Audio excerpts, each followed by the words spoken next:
Hello, this is Matthew from Warrior Pilgrim, and today I thought I'd show you some little things that I use to sort of demonstrate weapon length.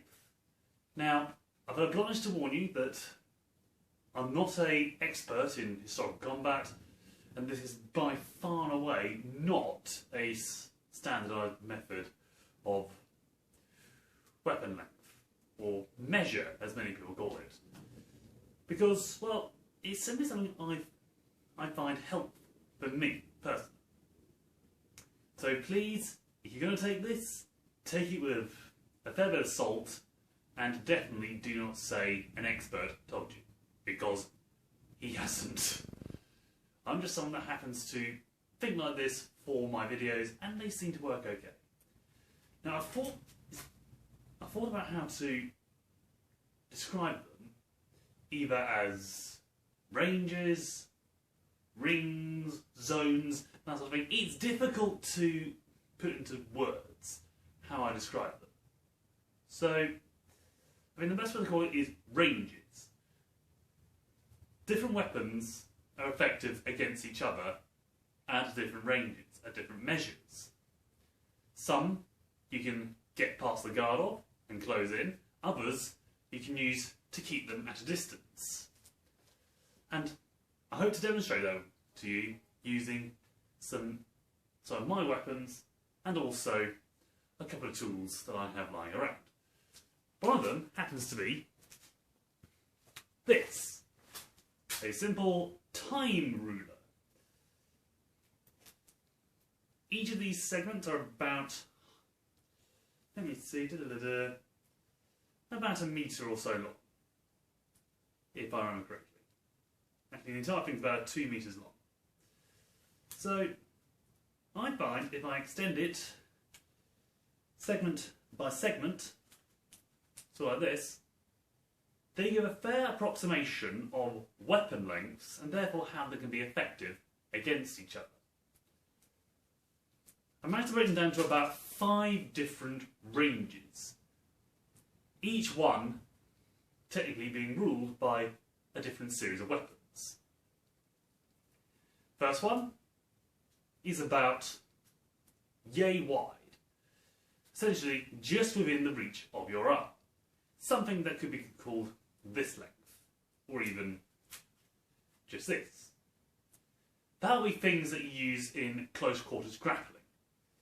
Generally will hook things, even knuckle dusters. The best example of that, I suppose, is down here, whilst I grab that tool. Best example, that I have anyway,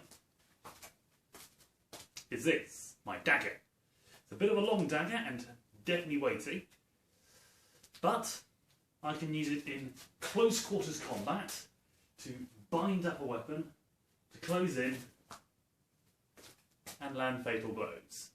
It is a very effective weapon in close quarters, especially when using reverse grip, because then you've got power behind it and the close quarters aspect is actually a boon. Maybe a place where reverse grip is applicable in most cases. Other shorter weapons can be useful in that sort of situation as well. Like this. This is simply, well, an old axe handle that I've used into essentially a Germanic war club. I can use it to strike with, but also this one I can use in a thrust. It's not going to be that effective, not even in the downward grip, but it's still pretty strong, and if the Hassad are invaded, I'd be more going for this one, because at least it will harass them. If they really start messing with me, then I've got lots of weapons to keep them at bay.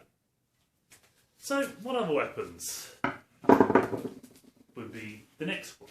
Well, the next range would be range 2. So range 1 being nice and close, range 2 being beyond my reach. Nicely beyond. So I sort of think of it like this sort of area. Something I can use to hold people back, or at least disengage their weapons. I think the one weapon I did not bring with me in here was my shield staff. It was the staff I used for a shield, and it would be very good to demonstrate that. But that would interfere with weapons coming in and allow me to close in with this weapon. Something like, say, a sword, a short sword in particular. The dagger could be used to hold people at that distance, but if I can't do that, then a short sword like this gladius would work very well indeed. Because after tucking behind my shield, which I obviously use this to demonstrate, tucking behind the shield, a person's weapon gets intercepted and I can close in. Now I know that my footwork will make a big difference here, but essentially if I was static and could only move from where I am, this would be a zone 2 or range 2, potentially as a range 3 weapon, just at the edge of that zone, where the tip of this can only just reach. What would be beyond that? Well, I think in zone 3, this is where the point of percussion, this area here on the blade, rules. Because there, I'm not trying to defend, I'm not trying to slash, I'm trying to cut. I'm trying to keep them at that distance. My shield stops them from coming in. This keeps them at that distance. I know my wrist shouldn't be twirling like that, but still, it's a good demonstration of it. But I think there's another weapon that should demonstrate that a lot better. And I really should have dug it out properly, but it's over here. That being my axe. I really should see if I can find the bigger axe. That'd be a great thing to show off. I might do that at some point, but here is my axe Holt. It's about the same length as the Gladius. Let me just check. And maybe a little bit shorter actually. Yeah, hold it here. Yeah, it's a little bit shorter, but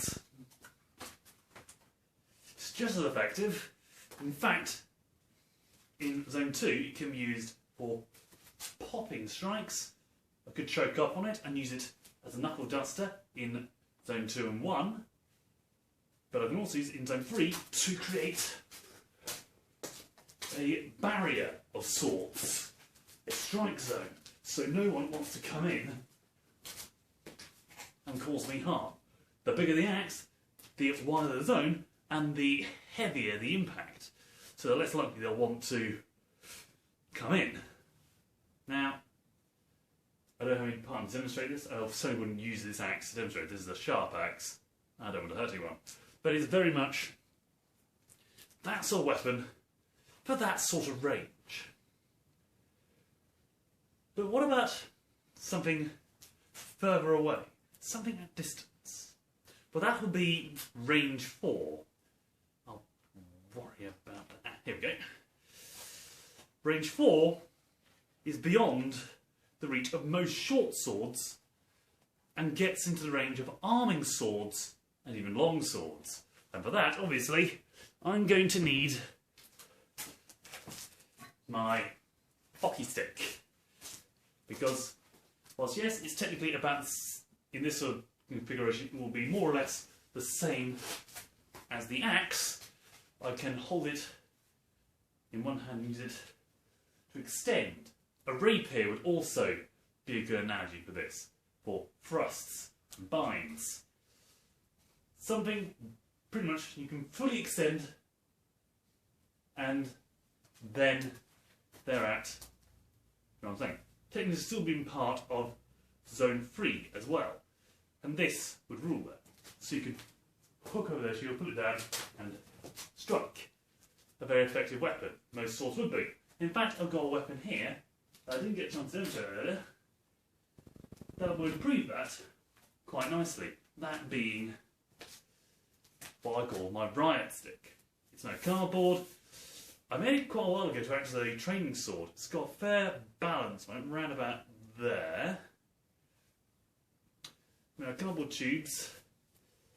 It's weakened over the years, so I've put some reinforcement on, and this is merely something to give the tip a bit of presence. Otherwise, all the weight is in here and the rest is resistance.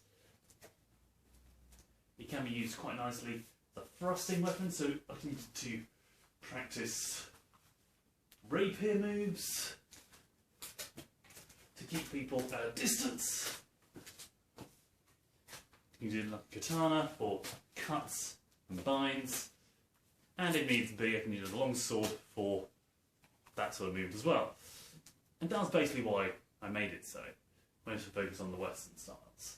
Because when I was only just starting to really get interested in swords and decided to make one that would at least survive and could use in the house. This is perfectly safe. This will hurt in the eyes. You can jab at it, but in terms of stage combat, it's actually pretty safe. Though it is pretty weak and will fold if you hit something with it too hard. So a very effective and, quite frankly, a wonderful weapon to have. But it's still very much a Zone 3 weapon, possibly edge of Zone 4. Zone 4, or range 4, that's the realm of much bigger weapons, like a spear and a greatsword. Let me just dig this out for a sec to demonstrate my point, because we had Zone 1, nice and close for grappling. Zone 2 for range 2, sorry, for interfering, blocking and cutting. Zone 3 for keeping them at a distance, fending them off and engaging them before they can close on you. Zone 4 is beyond that, beyond even those weapons, and that is where pole arms or greatswords come in. I think I'll put that differently. Right, put this down, take up the spear analog. This is technically shorter than most spears, but it will do for demonstration, as it will be thrusting out into long ranges to bind and thrust, and you can use it to defend in Zone 3 as well, and some points in Zone 2 as well, as I can use it like a quarterstaff to catch, bind and strike. But if anyone gets into Zone 1 with this, gets into your Zone 1, or your range 1, you need to remember to say those things, it's going to be a bit of a bad day for you. So it's a very effective weapon for that, keeping you at arm's length from your opponent. The greatsword is the same. I can't draw that. It's very sharp and very difficult to wield in here, as one would want to wield it. For those sort of distances, Zone 4, that would rule. And again, it can be used in Zone 3. If I use this to demonstrate, it'll be similar to this. It'll be dangerous for anyone to come into Zone 3 with that sword, but it'll be less dangerous, funnily enough. And if someone comes into Zone 2, then half-swording is more of the thing.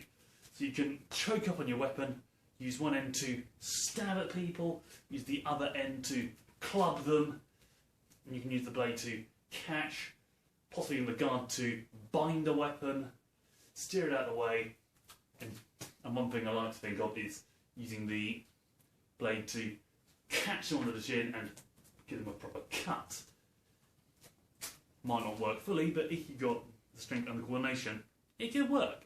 Mind you, in those close quarters, and if you've got armour that requires such a weapon, I think your opponent will have the armour as well, and therefore it's more murder strokes and strikes with the point. What about Zone 5, the one that I seem to be drifting away from? That is the realm of ranged weapons, the realm of the bow. Do I have a bow available to demonstrate? Yes, I've got a couple of bows there. Give me 1 second. Yes, you're seeing this in real time. I'm not really prepared for it. If I just grab a bow, there's a small bow. Very small, it's a kid's bow. It's literally a jelly bow. I can pull it with my little finger. Only about £10 draw weight, tops, maybe 15. But this will still put it in as a Zone 5 weapon, a range 5 weapon. keeping someone far enough away. Most archers would shoot bows much bigger than this. I've got bows at £40. Most medieval bows would have been £80 and up, most often. But that would mean they're literally the ranged artillery. They'd be keeping people away. They have to. What if someone closes in? Well, that's why you nearly always have a sidearm. Yes, you'd have your own great weapon like a spear or a poleaxe. You'd use those primarily. But if someone closes in to the point where that becomes a liability or it breaks, then you get your secondary weapon, which is nearly always a sword. You've got to remember, swords, whilst we love them, and movies certainly love them, they are very much a minority weapon, one that wouldn't be used so much on the battlefield. The katana in the warring periods of Japan, that would have been used as a sidearm, or the naginata would have been the primary weapon. The polearms and spears they would have used. So the yumi as well. But the katana, the tashi, those weapons were side-mounted, and you'd rarely use them in combat unless you had no other choice. You draw it to defend yourself in close range. Archers were the same. They would have had some form of short weapon, be it an axe, be it a dagger. So if someone gets so close that the bow is now useless, they would drop it, they would grab their secondary weapon, and they would use them to kill, preferably with the hat coming off before you even hit them. And that is, well, how warfare was done. The Battle of Agincourt was said to be the battle where chivalry died, because the noble knights would be faced with archers who would shoot them from a distance, and then, when the knights were close enough that the bows were useless, they would dogpile them. 3-on-1 more often than not. These are people in full plate metal, and they're just being torn down by peasants in leather armour. And each weapon can have its own area, you could say. Each combination of weapons can contribute. I personally think a good combination for an emergency is a buckler, which can protect you just at the edge of Zone 3 into Zone 2, and you can still use it in Zone 1 even to cover yourself. If you have a dagger in that hand as well, even better, because then it's something used in grappling. And maybe a short sword as well, or even a long sword, to keep them at arm's length in Zone 4. Just about in Zone 4, so they can't get skewered. But is there a weapon that can cover all those areas, short of Zone 5? I think there is. The whip. Now, I'm not an expert in whip fighting in any way, shape or form, and there's no evidence whatsoever that whips were used in combat. Certainly not in warfare. But the whipmaster, Anthony de Langes, did indeed demonstrate a whip could be used as a weapon of personal defence, if nothing else. This will be a nightmare to re-ravel, so I'll just get this. Oh, I forgot where that bootlace had gone. It's been a while since I used it, so it might not even work properly, and it's missing the popper, so we're not getting any cracks from it. But it's a good demonstration, because this is possibly my longest weapon. It's about 8 foot long from the knob to the thong, sorry. And from here I can extend it way out. Gone off frame, hasn't it? So I can extend it way out into Zone 4. So most people would stay well away from this. And if I swing it around properly, like Anthony de Langes suggests we do, then they'd be wondering when it's going to crack. The thong is what's used in whip demonstrations to cut things. The popper is the thing that goes beyond the sound barrier, but that's come off, so no cracking today. So, it's essential. Anthony Longer said it can be used as a sword, so you can use it in rolling movements. That caught the garage doors mechanism, be careful. You can use it to keep people at a distance. You can change direction, and if someone thinks there's an opening, you can wrap around your body and make it seem like a trap. So it's very much zone 4 and beyond, that far area. Who's going to enter it? Well, if they do rush in, Anthony Longer says you can choke up on it like this, and that becomes essentially a zone 3, zone 2 weapon. Thumping them, using the same movements, and this can hook over the head to really control them. Chad from Chadiversity did a fantastic video on how to use a whip in combat, whether it would actually be useful as a weapon. He wasn't using any of the techniques that Anthony Longer was doing, far from it. It was just something that they were coming up with on the fly, and it seemed to work fairly well. I think combining that with sword knowledge and indeed Anthony Longer's techniques, and this will be a fairly effective weapon. Some of those techniques include, the big loop, but also other weapons such as making like a baton. So similar to my dagger, or even the Germanic war club like this. You can use it for strikes, thrusts. You can use this to envelop the opponent's hands, bind them up. If anyone likes using nunchucks, this becomes a nunchuck essentially. Note, I am not a nunchuck expert, but it's the same thing, and it can become a rope dart, throwing it out, and that extends from zone 2 into zone 3 and into zone 4 again, so it's incredibly flexible. And could it be in zone 1? Yes, like this, it becomes a shield essentially. You can use it to catch, to deflect opponents' attacks, wrap them up, and then cause them to fall and so forth. It's very much a weapon I'd imagine would be good for law enforcement. I can imagine people cringing at that, and certainly a mate of mine I can imagine cringing just when I brought the whip out.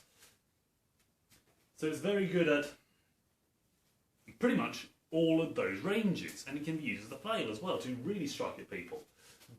But here's the thing, it is less than lethal. So whilst I think it'll be very good for law enforcement, certainly a little bit better than guns, because you have to completely modify the weapon in order to be safe. This can be safe, it'll still be less than lethal, and it will still be effective. And the cracks can be used for warnings,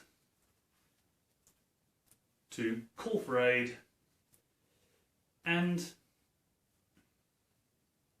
let's not forget, you can use it to lash across lines and create a tighter shield wall, a stronger formation, so people can hold back a riot. I think it will be a very good weapon for law enforcement in that sense, as well as a useful weapon in all 4 melee zones and to intimidate at far range. It's very much a good all-rounder tool. So that's the ranges. I'll go over them again. Zone 1 would be grappling with a knife or a dagger or knuckle dusters, I don't know any of those. Zone 2 would be a shield, a longer dagger or a short sword. Zone 3 would be a long sword, a katana or a rapier, maybe an arming sword, and definitely an axe to keep them at a distance. Range. Zone 4 is spear, polearm, greatsword to really hold them back. Zone 5, projectile weapons. That's why I love these weapons so much. Once again, this is all things that I personally use. This is not any official HEMA stuff. It's only things I do. So do not use them to argue with people, as there's going to be complete changes in how people's footwork make a difference. But just remember, this is all my opinion. It's something fun I do, and it's a good way to teach about distances and what weapons work where. So, it'll be useful in a video I'm going to be doing soon, so hopefully this will get out there. Thank you very much for watching, if indeed you are. If you're interested in this sort of content, please subscribe to the channel and hit the bell notification so you actually get told when they crop up. I try to do premieres for these things, so at least you're able to see when they're coming and be able to find time to watch them. And until next time, stay safe and God be with you.